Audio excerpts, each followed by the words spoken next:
Sir 2014 के बाद minorities के साथ बहुत सारी मुश्किलात आई है, इसको कैसे हल किया जाए? देखिए, ये हुकूमत जो आज हुकूमत है वो माइनॉरिटीज़ के मामले में सर खामोश सर माइनॉरिटीज़ के मामले में वो दिल खोल कर अपनी बात कह नहीं पाती है। जो माइनॉरिटीज़ को झेलना पड़ रहा है या जो भी फैसले वक्तन आते हैं, यकीनन वो जो है इंसाफ के फैसले नहीं हैं। लेकिन हुकूमत है, हुकूमत को आज अक्सरियत मिली हुई है या किसी की मदद से वो अक्सरियत में है। तो जिन लोगों की मदद से वो अक्सरियत में हैं, यकीनन वो भी बहुत गौर से देख रहे हैं कि ये किस रास्ते पर जा रहे हैं। अब तक वो रास्ते पर उनके साथ चल पाएंगे, ये वक्त बताएगा। सर एक सवाल है, मिनिस्टर सलमान खुर्शीद एक प्रोग्राम में हिस्सा लेते हुए उन्होंने मुल्क के हालात के बारे में जायज़ा लिया और कहा कि मुल्क में जो सब चल रहा है उससे मुल्क को बहुत नुकसानात हो रहे हैं। Country and challenges before the minorities के हवाले से उन्होंने बात करते हुए कहा कि मुसलमानों को थोड़ा सब्र करने की ज़रूरत है और बहुत ही शिद्दत के साथ हर एक मसले पर नज़र रखने की ज़रूरत है।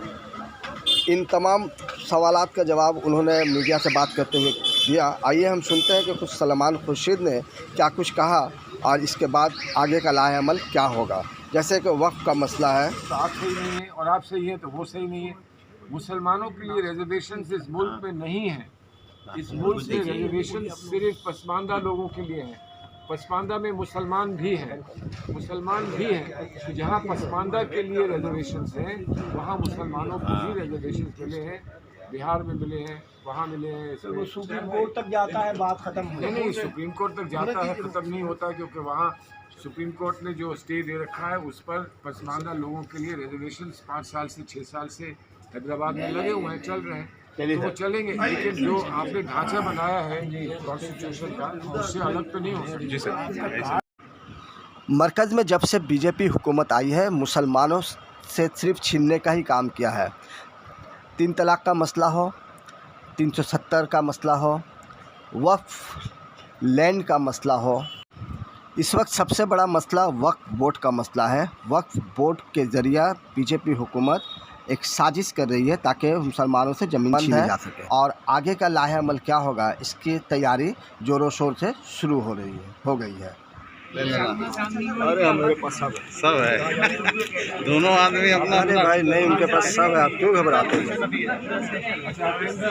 हमारा वीडियो इसके पास जी, आप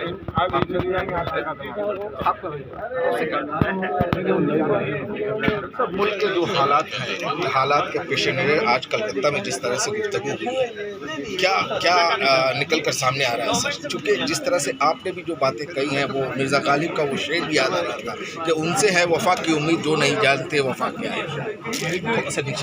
डेमोक्रेसी है, ये जमहूरियत है और जमहूरियत में हमारा फ़र्ज़ है कि उसके लिए जितनी भी कोशिश हो वो हमें करते रहना है, क्योंकि और कोई निज़ाम नहीं है जो इसकी जगह पर जिस निज़ाम से हम अपने आप को जोड़ सकें। जमहूरी निज़ाम में, जमहूरियत में कभी कोई कमी भी होती है, जमहूरियत में कभी कोई ऐसे फैसले भी हो जाते हैं जिससे कोई तकलीफ़ हो, शिकायत हो, लेकिन तब भी कोशिश बनी रहनी चाहिए और कोशिश बनी रहेगी। जो आप देखेंगे कि हमारे जो इदारे हैं, जमहूरी इदारे हैं, वो एक हद तक जो है दबाव में आ सकते हैं, लेकिन उसके बाद फिर वो यकीनन ये बात वाज़ेह कर देते हैं कि जमहूरियत को कहीं भी उसके साथ सौदा नहीं, जमहूरियत के साथ सौदा नहीं किया जा सकता है।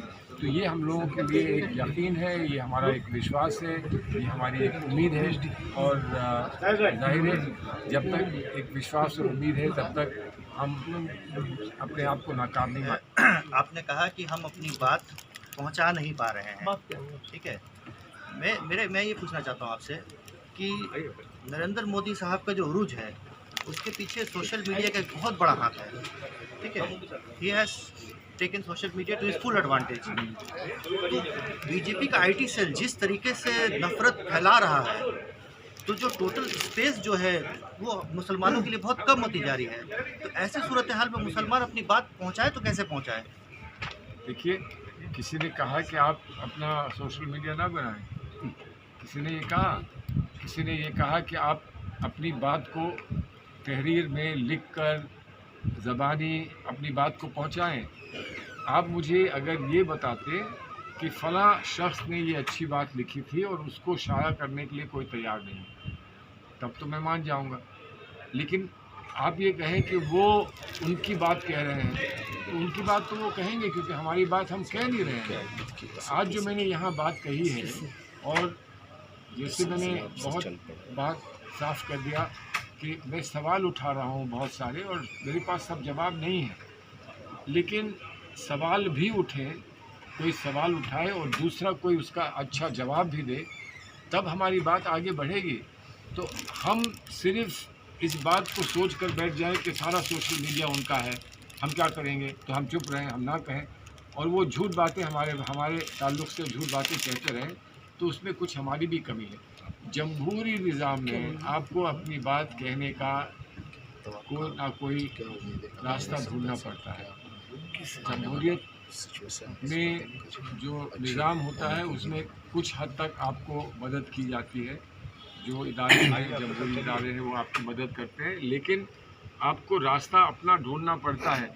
जिस तरह से अगर डिक्टेटरशिप हो तो उसके ख़िलाफ़ भी लोग रास्ता ढूंढते हैं, लेकिन जमहूरियत में वो रास्ते ढूंढने की ज़रूरत नहीं होती, लेकिन कुछ रास्ते जमहूरियत में तो ढूंढने पड़ते हैं।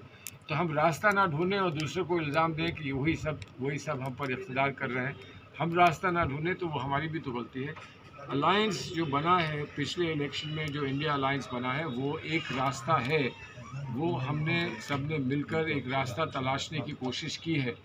क्या वो रास्ता काफ़ी है या अभी और आगे जाना है, ये एक बड़ा सवाल है। सर, क्या उम्मीद लगा सकते हैं सर, अभी जो हालात हैं, क्या इससे अच्छी उम्मीद हो सकते हैं? अच्छे होंगे, पहले से बेहतर हैं, कहीं पर बेहतर नहीं भी हैं, लेकिन जब तक जमहूरियत में आपको पूरा भरोसा है, तब तक आप यही कहेंगे कि हालात बेहतर होंगे।